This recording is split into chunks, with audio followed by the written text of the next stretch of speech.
Hello there. Welcome to a very, very special episode of Let's Talk Creative with the amazing... Me? Radim Malinic? Did I do that? Oh, wow. We didn't practice, did we? No, we didn't practice. Didn't Okay. practice. So yeah, Radim's here to discuss all things branding, to look at his new book that he's just got out. So thanks for this, man. Thanks. How are you? Thanks. Yeah. Thanks for having me. It's it's been a bit of a whirlwind, and I'm glad to be back. Glad to be back on the old Let's Talk Creative. Yeah, it was amazing. Obviously, you and I chatted a few days ago about our last conversation, where I mentioned I was going to put out a book this year, and it's here. It exists.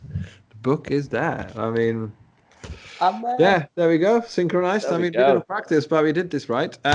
Yeah, man, I'm stoked. I'm a lot of work's got into this, and I just, I can't believe it's actually reality. It's just this. It's almost like, I don't know. It's like getting ready for the race, and then actually running it all the way and realizing, shit, it actually happened. It literally is like that. It's until the book's really, it's in my hand. It's just, yeah, it's crazy. Yeah, it's good. Because it was literally pretty much a year to the day that we sat down. Yeah. Wow. It was last November. Yeah. We sat down, we had a chat. You'd released that was book number 2. I'm not ready for that one. Somewhere on my shelf. Okay, I got it here, man. I got it here. Don't worry. Do better. Yeah, you're more prepared. So you came on. You talked about that, and then I asked the question, will there be a third book? You're like, yeah, maybe. Got some ideas, and then a year on, done it again. Yeah, and it's been an incredible process, because I at that conversation we had last year, it was pretty much I knew that I wanted to do a book about branding of some form, and I had some sort of unfinished business with my first books, so I could get them all properly right and re-released. I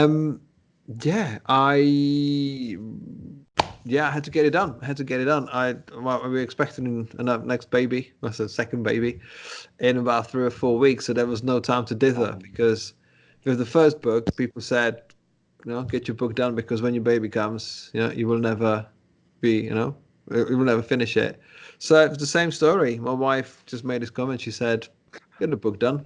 So I did, and she says, I don't remember you. No, I don't remember saying get the book done.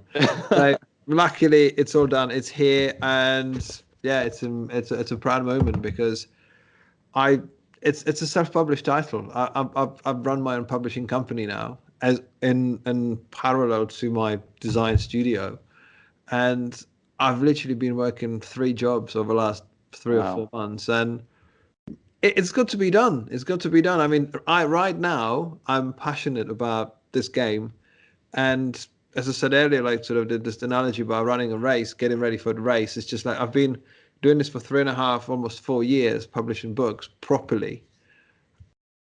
Now I can see the validation of it, and now I can actually launching this book and working out the right ways of doing this, and actually seeing the thing actually working.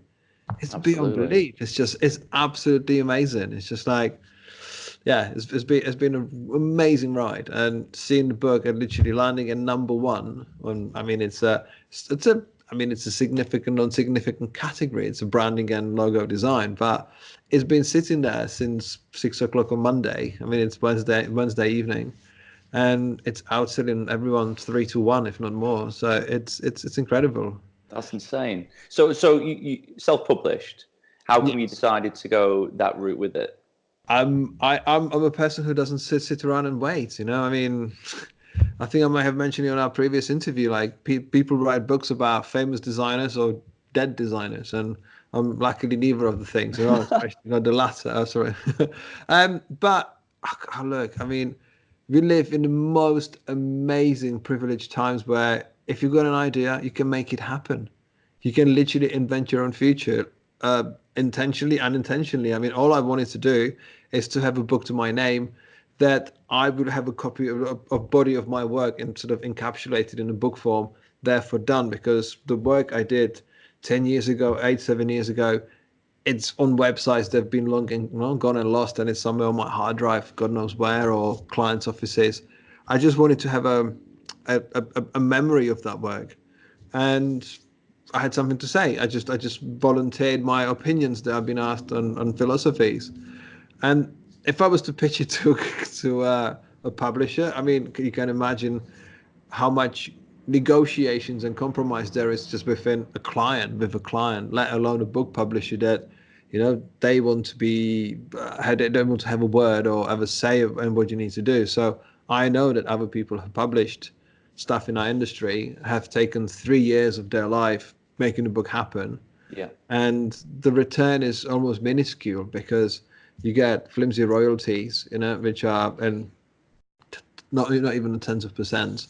And I mean, it's great. I mean, it depends what you do it for. I mean, I've started initially just to do it for myself, just to have books to my name. Now I do it because it's a working franchise. It really works. It really is. I mean, it's turning money, it's selling, but it's also providing help to our colleagues, peers, and contemporaries. Absolutely. So, I mean, the first 2 books. So I've got them lined up. So, Book of Ideas, Volume 1. Must be one of the first ones. I can tell actually from my from the printing of the cover which one actually, which version it might be. Okay. Yes. So they all differ. Yes. So we have Volume 1, Volume 2. Yeah. And the Book of Branding. Book of Branding. So, the first two books. So I first discovered you on Amazon, actually. Oh. I think you were again. It may have been you were number 1, which isn't unusual for you. So I decided to get the book. I mean, first of all, I mean, it looks great. Feels great and smells great. They still smell, don't they? They still. This one is quite sort of tatty because it's been in action. Sort of, absolutely. But for a designer, that's a great read. It's fantastic. The work in there is incredible. And then the second volume came out again, very much for the designer. Now, the new Book of Branding. I mean, straight away. A guide to creating brand identity for startups and beyond.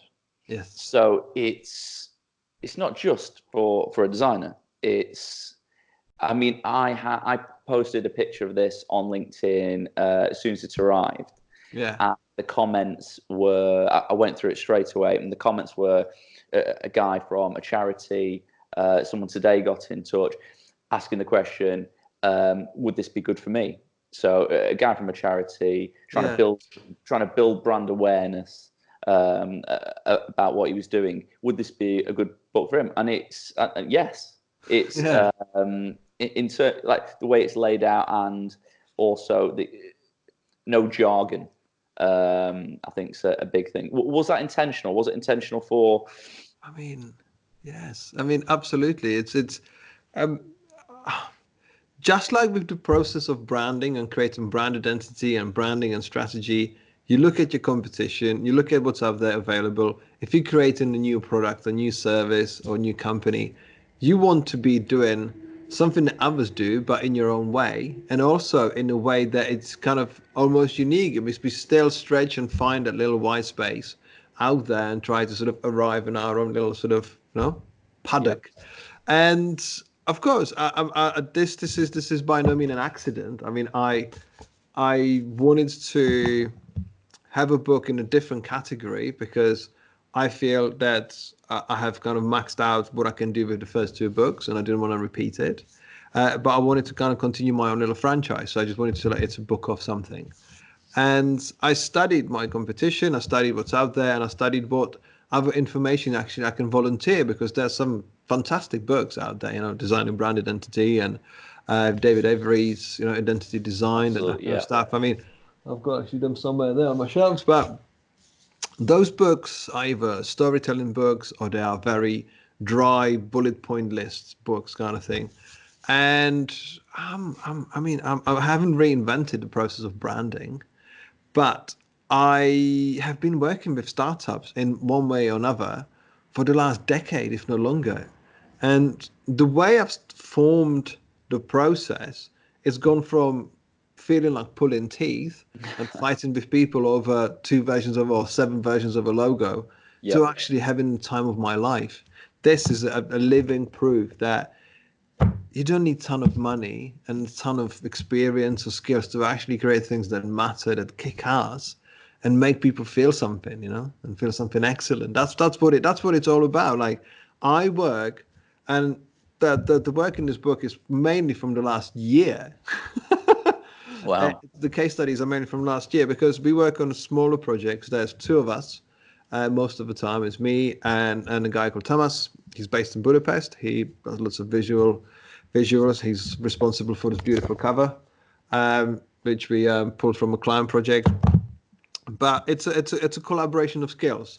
So I work on strategy and design and sort of the overall art direction and creative direction, and he works on the visual side. But together we create this unique offering, at least what we feel is unique offering, that we create visually rich brands, Yep. visually rich, and we accelerate and absolutely turbocharge someone's idea that they would have to have a lot bigger pot of money to make this happen. And whilst we work with 3D, obviously quite sort of an abundance of Yep. that, because we can create visual escapes and we can create the sort of what I call the look and feel of the DNA of the brand really quickly, and we can visualize packaging, we can visualize things, we can do things, 3D typography and all sorts of things, animations, in a very nimble way, which is very much aligned with the world of startups. Yep. And I mean, of course, this I didn't sit down here one day and thinking, right, this will be the magic formula. Let's open the door. Let's see what happens. It's just that it naturally came through my experience of working in advertising as an illustrator, as a graphic designer, as an art director. All of these things are my skill set. Like this is what I've built my studio around, and now I feel it works. And it's a fantastic observation of like how we can make this process enjoyable on both sides. So as I mentioned, there was a research in this for the design side, because I drop in on the logo channels on Facebook, and I see very much people in kind of echoing what you and I and everyone else in our industry been making the same mistakes 10, 15 years ago, Yep. Send them 5 logos, they don't like you. I'm like, okay, well, that's the first problem, isn't it? Like, we all did this. Like, we all make the Yes. same mistakes until we arrive at this. So I wish that the people would read it and realize the braver you are, the more knowledgeable you are, the more successful you will be. The second part of the second side of the book is really written for my clients or my potential clients or your potential clients who think that branding is just, just always pick up some random stuff, but branding is just this logo, that's my branding. Well, that's the logo, Mark, that's just the one thing of a brand, it's just like the world, it gets sort of banded around in various ways. Luckily, it's in existence in people's minds, in people's minds, but the true nature is actually it's this brand identity, and that's what I wanted to really stress and sort of focus on, that the branding identity is composed of these many sort of items that they are. What can we do with them? How can we multiply them? How can we really get most out of them? And how the process works, and actually spread around few dots of ideas and experience of like, actually you can work with clients or as a client you can work with designers and actually have an enjoyable process and actually strive for the common goods to make this most amazing piece of work. So yeah, that's what I've kind of realized. That's my niche, that's my white space, that's what I'm going to write a book about. And yeah, the rest is history now. So how are you finding time to put together? So how do you find time to put together this, and then within here a huge collection of case studies that again were done within the year? How are you finding time for this? It's I mean, I don't know. I mean, it's literally like you work as much as you can. So I mean, instead of watching, I was watching Netflix and I'm writing. I wrote For this book, I wrote 42,000 words. I just sat down and I've got quite addictive personality. So unless I'm finished, I'm not sleeping. So like, and there's the good bit is that it doesn't happen in isolation. So I've been making notes on my phone. I was just looking at it the other day. I've been making notes in my phone for a year, for 18 months. So I'm sure, for example, after our last conversation, I might have made a note of something which I'm like, that's useful, that's going in. And I kind of write, and I think I had like 1,500, 2,000 words of notes alone, just to make sense of it. Like, just like, okay, what am I trying to say, and how do I say it in my own way whilst being aligned with the language of branding? You know, like what the big boys and big girls they use, or what the multinationals use, because you can have people who use the same language but they mean different things. Like we brand something, brand this. Like just to be aligned. But so I wanted to make sure that people who haven't got a knowledge of any of this know at least something. And it's beautiful to now see that clients who have very basic knowledge of design, now they've read the book and they're like, oh, so they've started using terms which I've been using, and all of a sudden they know what they mean and they feel very liberated. But going back to the process, it's observing, like it's listening to a client who says, well, I don't know what this means, I don't know what that is, or what is this and what is that. And you have a conversation with a friend, and they've got a project on the go, and they seem to be struggling with something, and you give them advice and you try to decipher it. Realize that if that's helpful to one person, it might be helpful to another 2 or another 20 or another 5,000 people. So it's this share of a first-hand experience, because these books are very much jargon-free. I mean, there's a basic glossary at the back, just to say obviously what was mentioned in the book, but I don't use any words like leverage or whatever that nonsense. I don't even know what leverage means. It's just you can get by not knowing this. I mean, if you work in a high pressure, high profile environment and position, of course you need to know what leverage means. But you can absolutely get away with not knowing the big terms, because the main sort of bunch of words is just within branding identity. So it's helpful to know, and I'm not even helpful, it's imperative to know how all of these other circles and layers work.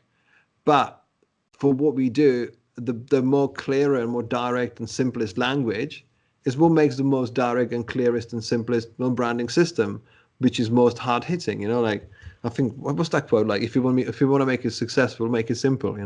Yeah. That's what that's what it is. And again, that book is not complicated. So you're still very much working as an active designer. How do you? So you get a new client. Through. Yeah.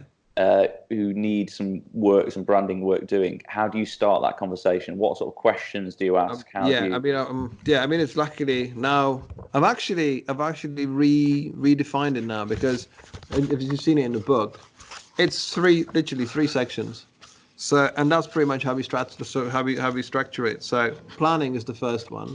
Yeah. So as much as people would like to go and straight into sort of 5 different ideas, like, hey, let's do this, I'm like, no. It's like dating. The first section is dating, because as we are on the first date, I mean, I haven't been on one for a long time, but you watch the telly, the first dates, and no one is true impression of themselves on the first date, or on the first encounter with a client. So the client would be promising all money or all freedom, all creative freedom, and yes, that sounds amazing, this is this and that, and the designer would say, of course we can do all of that, of course, and then that's a lie, and all of it's a lie. I mean, somewhere in between there's a bit of an answer of like, yeah, we haven't got as much money, we've got some ideas what we want you to follow, and the designer was like, yeah, I have to work half of this, because I haven't done this before. So it's just a bit of a dance, that we do with one another, because I believe as humans we are all the same. We are not client team and the design team. Absolutely. So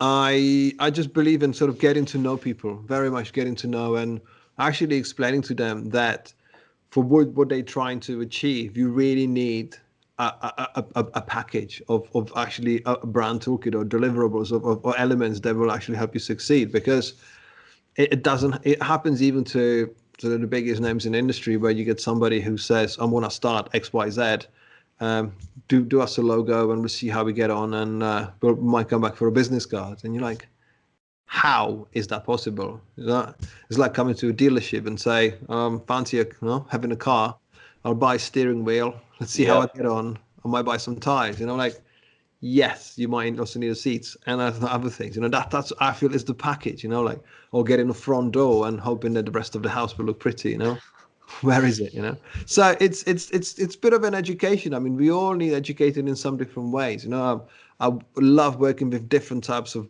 brands and entrepreneurs that they teach me about things that I don't know about. And there's vice versa, it's reciprocal, that we get knowledge from one another. So it definitely works that way. So in terms of the clients you're working with at the moment, do you have a set amount of clients that you're working with, like on a regular basis, or are you just getting lots of new sort of new startup clients? Yeah, I mean, we get about 25-30% regular clients that, sometimes people just want the thing to be done and they've got their own designers. They want the brand creation and they go on and do their own thing. Sometimes people stay. It just depends on the setup, on their budgets. So yeah, we've got about 30% of regular work, and then the rest of it is just a project based. So you just do the thing. It takes a few months, 2 or 3 months. People just go and do their thing, and I kind of like it sometimes because I'm a bit of a dopamine addict. Like it's the newness. It's the newness. Like it's sometimes you go like, oh, maybe again, but it's just the evolution of a creative soul in a way that I used to be as a advertising illustrator. I was just cutting out images in Photoshop and I was the happiest person in the world. Now I can't think of anything worse because my mind is already sort of racing 100 miles somewhere else in different layers. And I think we find ourselves in an evolution of what we do in different eras or different phases of our lives, what we want to do. And now I just feel that, through the first stage of getting to know the client, getting to know the subject, getting to know the things, only then when we've distilled the idea into a brand brief, we sort of follow on to a process where the creation happens based on the strategy. Absolutely. And the number of fights that I didn't have to have in the last many years is just because you explained it to them and said, when we agree, we go ahead. It's like getting people coming to a dinner, like, let's have a party. What do you want? Food. Brilliant. I don't like that. I don't like this. I don't like this. I don't eat that. And that's the same thing. So having people on your side throughout the process and having that best interest at heart actually really helps. So yeah, I mean, process is there, the middle section, that's what we do. And then we do the applications, just literally all the way to creating all the assets, if it's animated, if it's 3D designed, if it's print, if it's digital, all sorts of stuff. Especially the reason why this is for startups is that I've seen so many sort of changes in deliverables. People don't come for printed brochures anymore. They want animated video. They want Google Slides template. It's all of these things that didn't used to happen. So that's why the book is kind of focused on what you need to get to the day one of launching a startup. It doesn't tell you how to run a startup. It doesn't tell you how much money you need. Yeah. But it tells you like to arrive at the gates and be ready for the next for the next 12 months. That's what you need. That's what's in the book, and it helps it to explain it to designers. It also helps it to explain it to founders. So how has the book been received by clients? Oh, they love it. They tell me they're my clients, so they have to love it. No, I mean, it's been great. I mean, a few of them seen it, and they're very proud to be in this. They're very proud. I mean, I've rewarded them obviously with the logos on the cover, but yeah, I mean, I'm still distilling this. I mean, it's literally they've been shipping for the last 2 weeks, 2.5 weeks. I mean, it's amazing. It's amazing just getting messages from people I haven't spoken in a while, people who even taken their brands and done something else with them. Like I make sure that this is a nice experience. You know, we all differ. We all move on from things. So I mean, I never hit like sort of harness a bad energy towards anyone who 4 or 5 years down the line has changed their branding, or even a couple of years. Like, it's okay. I get presented with people's branding and identity, and it's like, oh yeah, we've had this done, we want to change it. Of course, I mean, that's just a natural focus. Like, you want different people on your team at different times of this. So yeah, I mean, it's great because they feel proud being in the book. I feel very proud to have them in a book, and I mean, the diversity of the clients that we attract is exhilarating, because we work with anyone from fashion to sports to entertainment to to film. It's because it's one formula, and it works, because you really, when you drill down to the process, then you can actually apply it to anything. Absolutely. I mean, in terms of the sort of work that comes through now, I mean, previously you had 2 books released. You're on your 3rd book now.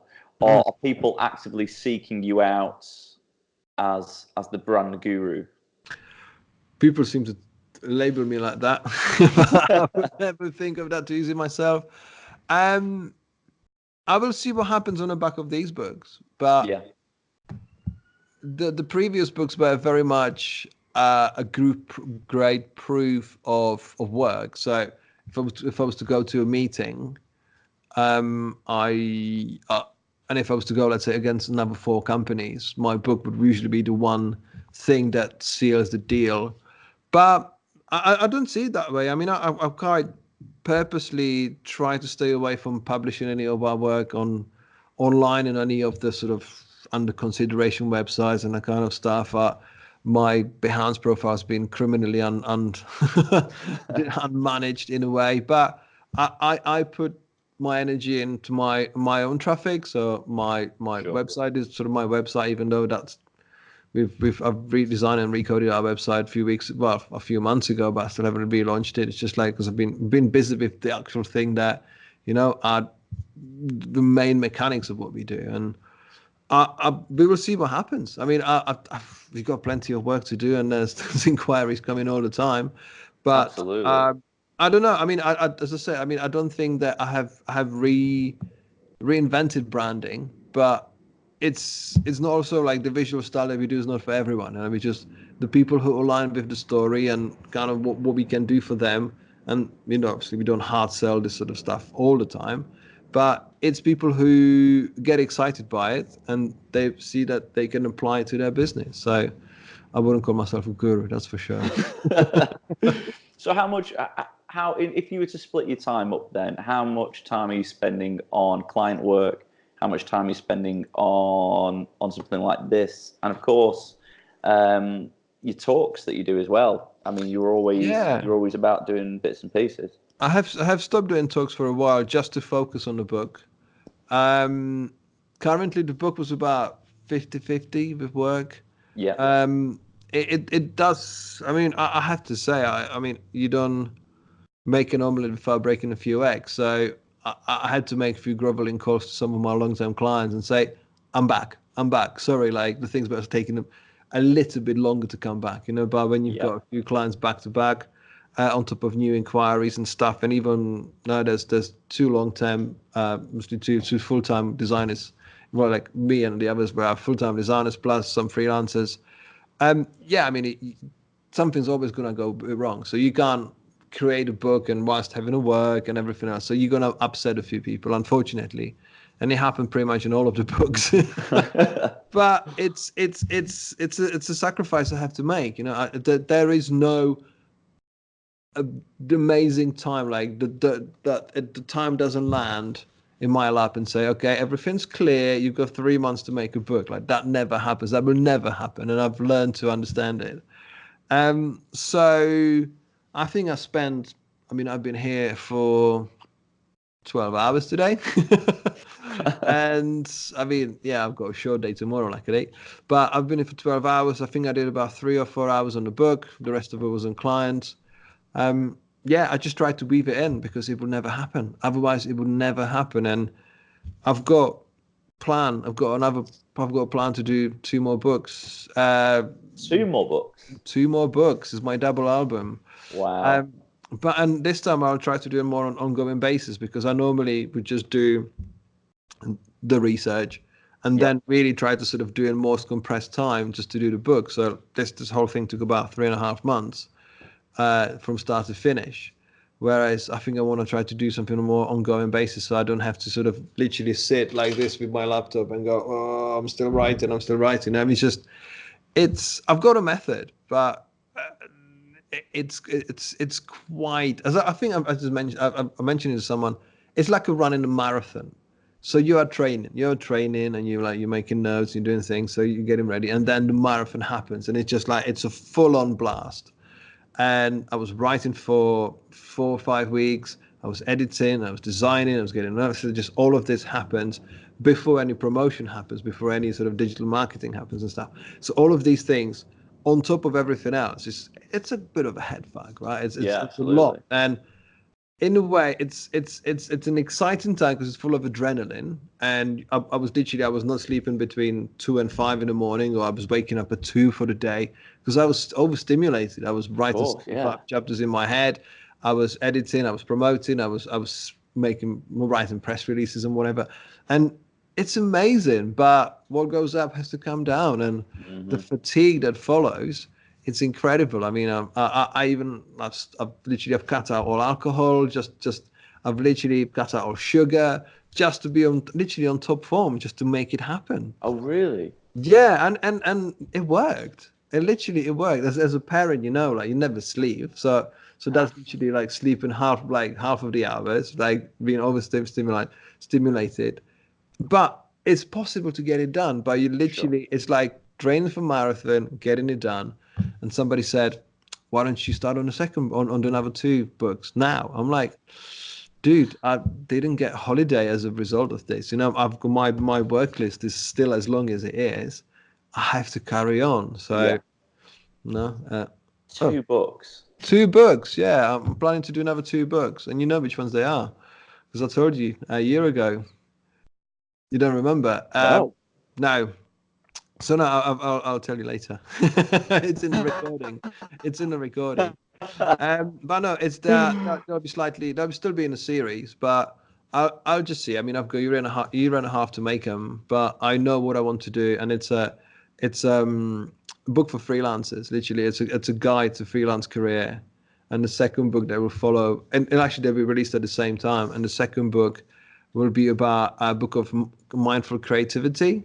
So the first book is like a guide of like literally how to physically start your freelance creative career, or just a creative career. And the other book will be about how to not kill yourself, basically, whilst you do it, and enjoy it. Because I think we mentioned it last time that, we work in this industry where, you are, the hook is do what you love and you will never work a day in your life, which said somebody who never had a shitty day in life. And most of the time it's hard, and you'll take it personally, and it's going to be really difficult. And the number of people who came to me after my talks, when I talk openly about mental health and burnout and all of this, and they go like, oh, I'm an illustrator, I'm burnout, and I'm this, I'm burnout, and everyone talks more about burnout and stress than they talk about pretty pixels. And I'm thinking, we need some sort of governing body to actually help us, because I share a studio with an illustrator who talks about other people about the same, and I talk to other people about the same problems and the same issues, like working in seclusion and being sedentary all day, and, not leaving the house for 3 days on trot. And that kind of thing, like all of it adds up to our performance. So most of us feel that we are very alone in this, like when you feel you got anxiety or depression, you're the loneliest person in the world. So it's just like, it's trying to open up the wealth of the knowledge of what we've got in the industry about sharing this and helping people to succeed, because there are bits and bobs of information strewn everywhere. But I just feel what I've kind of set out and accidentally created this sort of book series is that they're very open and honest about what we are, what we can be, and how small little tweaks can actually yield big returns. Absolutely. No, I mean it's a huge thing. I mean, when I started as a freelancer, Yeah. you really go through it all. It's Yeah. it's things you don't even think about. It's the financial side of things. It's the working all hours, keeping trying to keep family happy, trying Yeah. to keep yourself going. And then you get 6 months down the line, and you think, this was supposed to be the best thing ever. I was supposed to Yeah. have my own business. I was doing things on my own terms. I could pick and choose my clients. And after an 18-hour day and a screaming baby, you're absolutely exhausted. Yeah, I think it's just I think we kind of buy into this. They're thinking it's a hobby that will sort of also pay, but it's first and foremost it's a business. And the number of times we like, especially in a freelance career, like you try to please people and like, oh, they'll come back again, and it's like your electrician coming to your house and just doing really good job and thinking you'll get me back again tomorrow, right? I'm like, well, you're finished. Like, I mean, you've done everything you could, and if I need anything else, I need a plumber doing other things, and we just got. I mean, I'm not saying we should do crappy jobs for people, but it's we should be investing our energy to be providing a service that is to everyone rather than really try to please overly sort of over deliver to just to one particular client who might just be needing us for one job. And that's the whole thing about the whole freelance thing, that it's I think there's some truths to be told that might help quite a few people. Definitely. So I sort of talked to a colleague today about when we sort of originally started as freelancers, and that need that is a need to please, and to if somebody would say, oh, I need a logo, I need this, so I can do that. I can do that. Look how well I can do it, and it's. But you wouldn't get a decorator in, and then they would look at your walls and go, I can do that. Let me get the paste out. I remember like once I had a guy who needed to fix a leaking like a gas pipe, and he said, "Oh, I do electrics." I'm like, "Whoa!" It's like, do you? But I mean, exactly what you said. Like, it's just like that's just the first date thing again. Like, oh, I need this and that. Oh, you need a Yes. video animation? Of course, yeah, I can do that. I like, which means I've opened iMovie once or something. Like, it's just like, Yeah. but it comes with because you want to prove yourself. You want to do things. It's easily done, Mm. and quite rightfully sometimes we go through the gears of getting to the comfortable position to say, actually I shouldn't do this. Actually, I'd rather give it to my friend, this commission. I'd just rather pass it on somebody else, because people deserve better job. People deserve a proper work being delivered. So, these next books then, have you started anything? I have. You I've have. got this was the thing. I mean, I've just been making notes on my phone. This is all I need. I've got notes for both those books, and again, they are not written from something that I will have to experience or look up knowledge. They are literally written from the last 15 years of going through motions, going through the experience. So and the reason why I'm making these books, or I will be making these books when I've taken some time out from this, is that they are based on conversations. I Mm. mean, nothing's done in seclusion. I have not decided. The reason why I wrote or created a second book is because people said, when is the second book coming out? I'm Yeah. like, never. But then the time came right, and then branding book happened because it was just there, like the content was there. And the next thing is just like I now see that what I've created in terms of the publishing company, it works. I sell books and I outsell regularly like properly published authors, because the focus is there. I as a self publisher, as I mean, like, let's call it self published, or as a Yeah. publisher, I can be nimble. I I know the tricks and the shortcuts and the things that the big boys have been using for years, but with the digital technology, I know exactly what I can do and how I can outdo them, because it's as one of my clients puts it, like he works for a big company and says, I've gone from my speedboat and I've boarded a cruise ship. It takes a long time to turn a cruise ship. Whereas my old speedboat make changes really quickly. I am that speedboat, and I can do things in matter of hours, minutes, and make those changes. I can upload things and just, like my Amazon pages are like fully, loaded with keywords, with extra content, enhanced marketing. My PDFs are behind it. There's pictures. It's just, and I'm in charge of making. Like, I'm in control of making my own Kindle books. Everything's in my control. I speak to the printers. I deal with them about paper. I deal about everything. We've been improving the print and binding and everything, every single edition.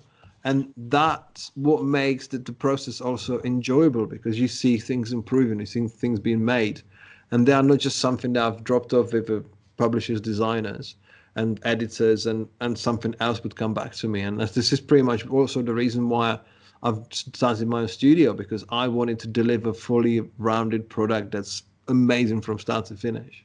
Absolutely. So I'm not going to lie, the books now make profit, So talk me through the process then. You make notes as you go along, and you sort of gather everything together. So from start to finish, talk me through that process of putting together something like this.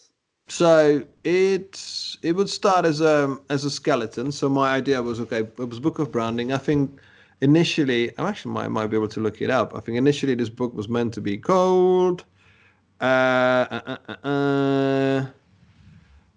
of the Future, book on branding the future, branding for startups and beyond, branding beyond startups, beyond branding startups. So that was like working titles, like, okay. But then I just been writing these things of, like, initially I would write the chapters, like, okay, so what do I want to write? And I've got a bit of a sort of structure. So I would just write, okay, so I want to say, talk about planning, process, application. Then I decided I'll actually put a section on advice, just to actually share a bit more of the day-to-day insights.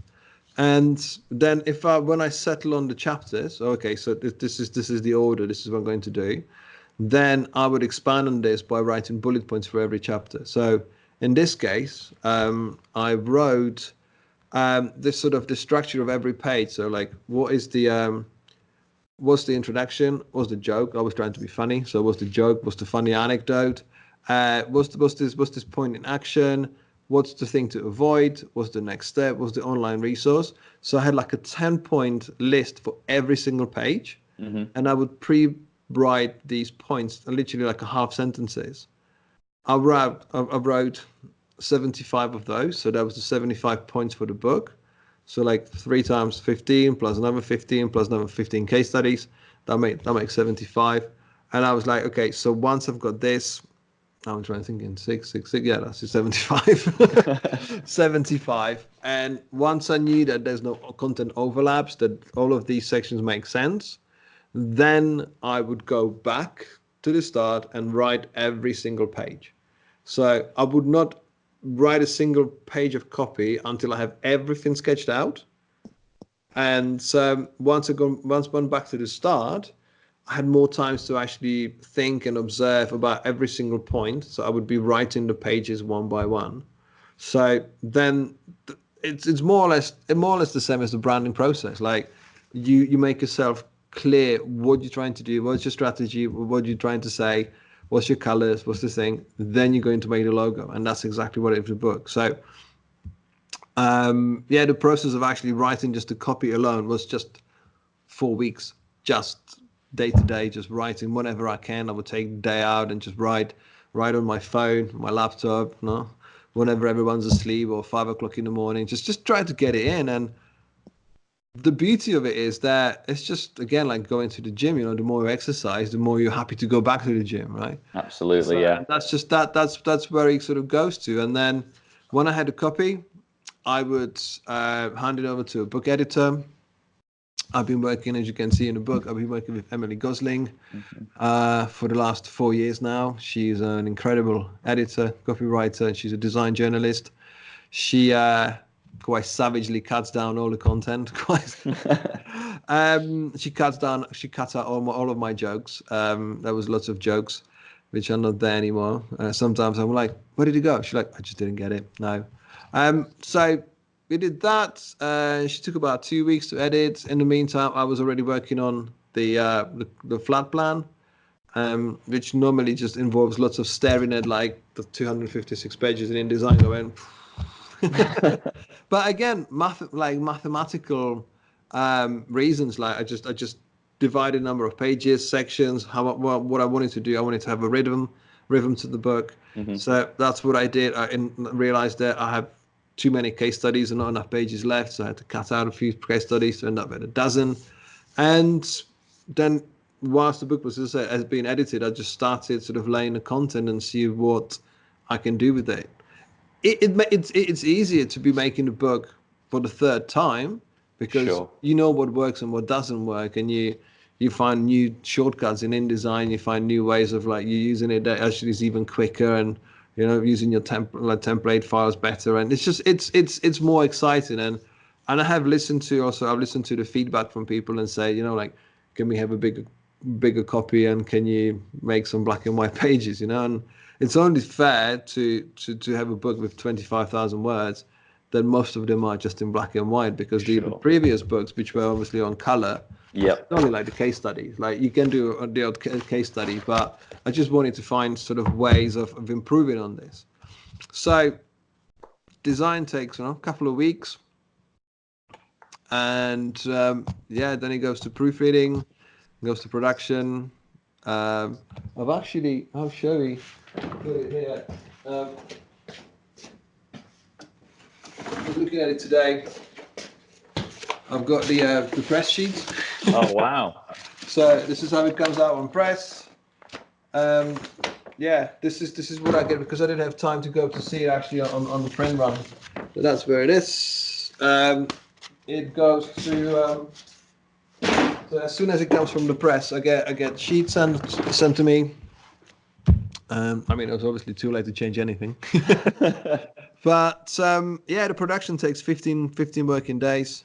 It's printed in Leicester. Awesome. That's it. Then it goes to a book distribution center, and the work on a digital promotion starts. Making reader magnets, like the sample PDFs, making the look inside, creating an Amazon page, registering the ISBN, doing all sorts of stuff. I mean, that whole thing is just, again, daily work. So you published the whole thing yourself, and in terms of marketing the book, then how have you gone about that? Yeah, so I think I've learned one thing. I was very lucky to launch my first book through press. I was lucky. It was a bit of a novelty. Had a different cover. We shared an article on It's Nice That. It was the article of the month. It had God knows how many thousands of views. I was lucky. I launched it that way. There was attraction. It caught on Amazon really well. That was great. Second time around, I was like, easy. Just I'll send my press release to send people. They'll be waiting. They were not. I've learned a lesson that I can't be waiting or expecting other people to be not waiting on my content. And I really looked into the concept of 1,000 true fans. Like I've always had a nice mailing list, but as we all know, 80% of the mailing list never open email. Absolutely. So I have, I've got some people who literally buy every book every time, which is lovely, but people move on. We can't expect everyone to be around all the time. So I didn't want to rely on press. I had a lovely launch party last time, and that cost lots of money. Got lots of people lovely and drunk, but between sort of chasing press and the launch party, there was a budget that I made available this time just for digital advertising. So I've promoted I put an ad on Pinterest, Twitter, Facebook, Amazon advertising. I've realized I actually haven't done any Instagram ads, but that's how self-published authors who make literally millions of pounds a year selling $2.99 Kindle books, that's how they succeed, because they've got ads and they build their direct readership. So there was one piece of press that we had for this book, but it was the best launch I've ever had, because I've been hammering ads for the last 6 to 8 weeks for making sure that my pre-order numbers are going really strong, that the book is seeded well, that the book does attraction. And I think I looked yesterday and there was about 2,000 hits on the Amazon page.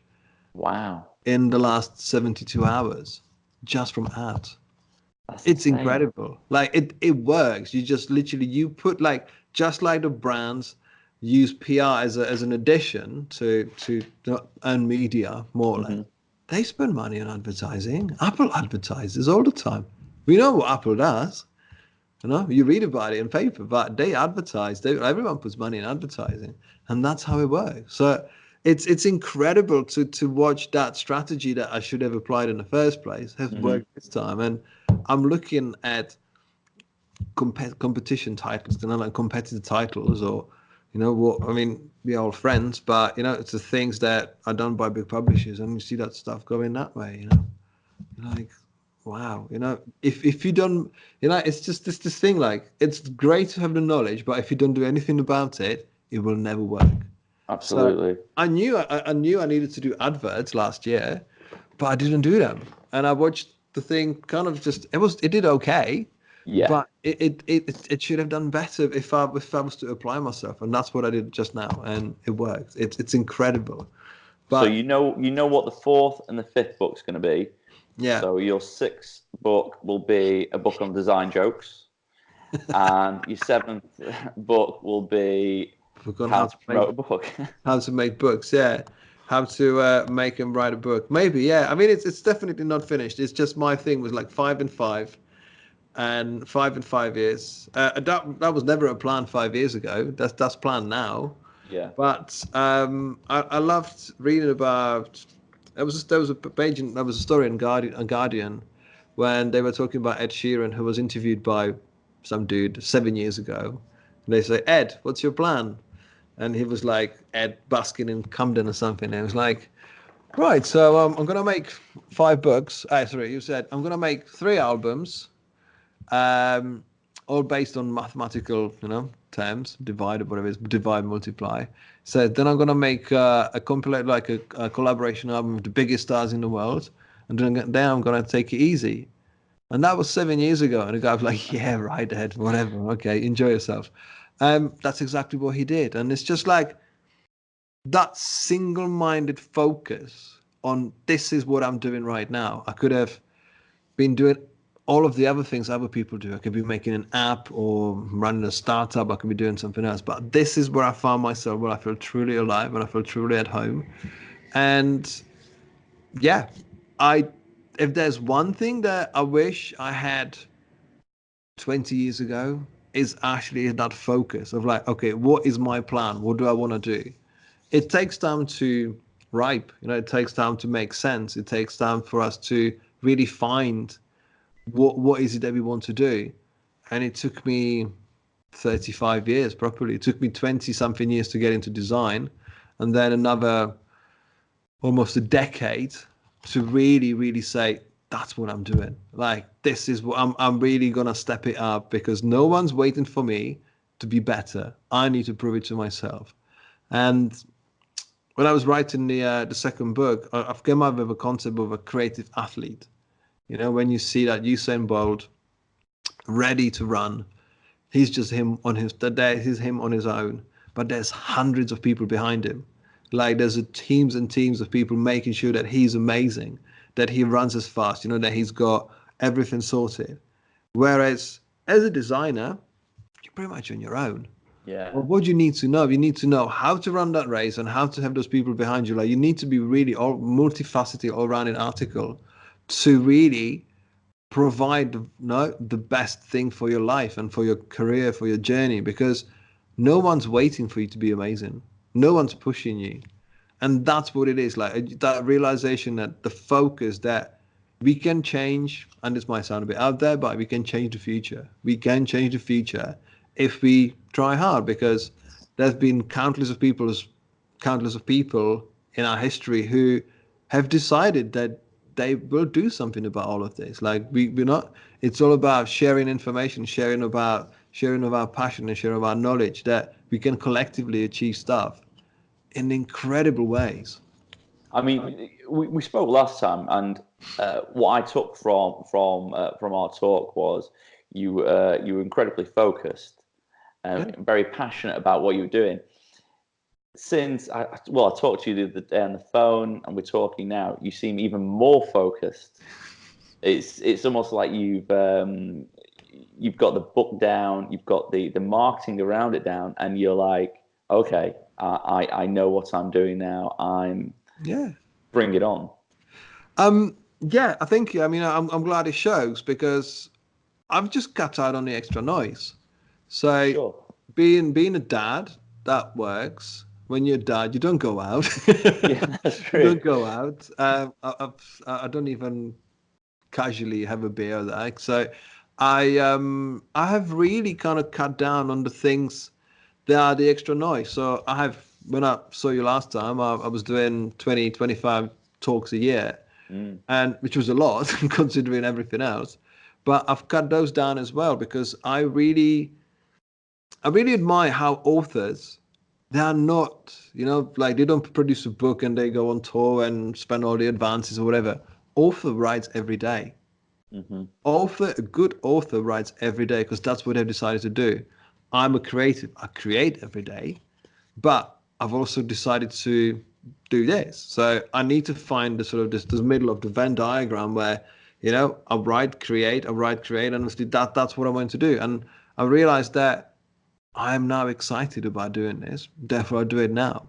There's things that creatively I don't want to do anymore because I have what I call like obviously graduated into the next level. But it's just there's things that you're happy to share with other people and them to provide towards the project. But with these books, it's all about focus. And I think everyone had the FOMO in their life, or some people got FOMO in their life right now. But it's all about that footprint, like what you're gonna leave. What is your legacy? Like, what have you created? What's your career? What's the things that we've done? Because time goes quickly, and It really does. And the reason why the books are happening, and especially the last one, is about staying in the moment and actually enjoying what you're creating, and actually being focused makes you happy because you're actually staying in the moment and you're keeping the dark clouds at bay, and that's what I want to do. I mean, as I said, 5 years ago, it was like, there's a book, 3.5 years ago, there was a book that I made. I was like, never again. It was horrible. It was like, never again. And 6 months later, it was like, hey, maybe again. Absolutely. And now I'm like, come on, I've got a plan. I mean, I'm not ashamed to say, I don't feel like it's too, and there's no harm in saying, I'm going to make another 2 books. I'm making them. I know what I want to write. And as long as people keep buying them, even if one person buys it, that's fine. It's worth doing. So yeah, it's truly exciting because I think, as I said at the top of this conversation, like we have got tools and access to tools like never before. Like you can publish tomorrow, you can make music and publish today. You can share, speak, to have conversation with people on the other side of the world. And when you literally you send that message out there and something comes back and says, thank you, that made a difference, you're like, okay, we're doing it again. I mean, I'm sure you must get that a lot, especially, I mean, well, obviously you've got a new book out now, and I'm sure you'll get a lot through that, but from a lot of young designers, a lot of entry-level designers reading books like this, you must get an awful lot of a lot of feedback from them on how it's made an impact on their life and career. I mean, it's actually it's the new designers who say, oh, I wish they taught me that at school. And then you get people who unfortunately fall within the cracks of the industry where they work for a company where creativity isn't valued. So they will be just producing stuff, like a conveyor belt style. And they go like, okay, so your book rekindled my enthusiasm for design. And as I said, I mean, I don't do anything vastly different to anybody else, but I just make sure that what I do is served with a portion of enthusiasm and dedication, that I've chosen to do this, therefore I'm going to do it really well. That's I can be honest to myself. I'm going to do this really, really well, because I've got that opportunity only once right now. And if I wanted to do something half-assed, I can be doing something else somewhere else. I can just, but it's just that honesty with yourself and with your time, that, you know what, there is time to give it your best every day. Absolutely. I mean, do you ever, and I think I know the answer to this, do you ever think there'll be a time where the book side of things, that's all you do, and you sort of move away from being a practitioner as such, and you just focus on that? Do you think it will ever get to a point where that is just the case? I can't. There is thoughts and pointers that might be it, but I think not for a very long time. I mean, financially, it could be now. I could be a full-time author, but that sounds way too scary. It sounds way too scary, and I do love too much what we do creatively. That's the first and foremost reason why I do this. It depends on longevity. It depends what changes. My books might be out of date, or something might drastically change. I never know. But I think where I potentially might end up in the future is investing in future talent. Is actually finding ways of helping people to grow their career better. Actually investing in the grassroots. So it might be from forms of coaching or doing masterclasses and that kind of stuff. I think that's where things are heading in a way. And again, I would like to do it in a way which is kind of, again, reinvented a little bit. Like the coaching itself is very strange world where things don't really make sense to mortals. Like when you say coaching and leadership and that kind of stuff, I'll just try to make it more accessible to people. Sure. I mean, especially through your first couple of books, my thought was, would you go in the direction of some form of design or education? It certainly sort of lends itself. Not necessarily, I'm not a college lecturer or anything like that, but certainly, like you say, investing in new skills, helping people, whether it's a new creative sort of entry level sort of coming up. I mean, especially the first two books certainly lend themselves very much to that. I mean, there's definitely, like, it's all about sharing, because I felt, I mean, I was coming through the ranks in sort of early 2000s, mid 2000s. There were books on letterheads and business cards, and self-help books were frowned upon, like being a bit of a sort of, I tried to do a bit of a yoga thing, but I was like, the information that we've got now is available, but yet still we don't really have clear channels of actually getting it through. So I have to work out. I had to work out a lot of things for myself. Therefore, the true value of what I've learned and what I've achieved. There's no shame, or there's no shortcuts. No negativity in actually passing this on and say, you can actually save yourself 10 years of your career by following X, Y, Z, because you can be better equipped now to change the future tomorrow much, much better and much quicker. So I think there's something in this where I'm thinking of actually turning into a course or turn into a retreat or something, but at the moment I'm just kind of just sort of playing with the ideas, but I've accidentally invented my future. I didn't know this would happen. Like 4 years ago, I was just making a book about graphic design. Today, I'm talking about mindfulness and better performance creativity and that kind of stuff. And making it, especially by making it accessible to people, because I'm not keen on difficult things, I'm just keen on the stuff that makes sense. And yeah, I get inspired by things like the School of Life, which is the sort of modern psychology, modern philosophy and psychology. It's just like they make complicated things in a very bite-sized chunks that you can really view it into quite complex topics in a very easy way. And the world of design is not too complicated, but to get it right and to actually navigate yourself and actually get to go into it, to the industry, and actually come out and still be happy, that is almost impossible. So yeah, that's where I'm looking at this. Well, I mean, you seem extremely focused, extremely happy. Extremely tired. Extremely tired as well. Tired. But we're used to that. We're designers. Yeah.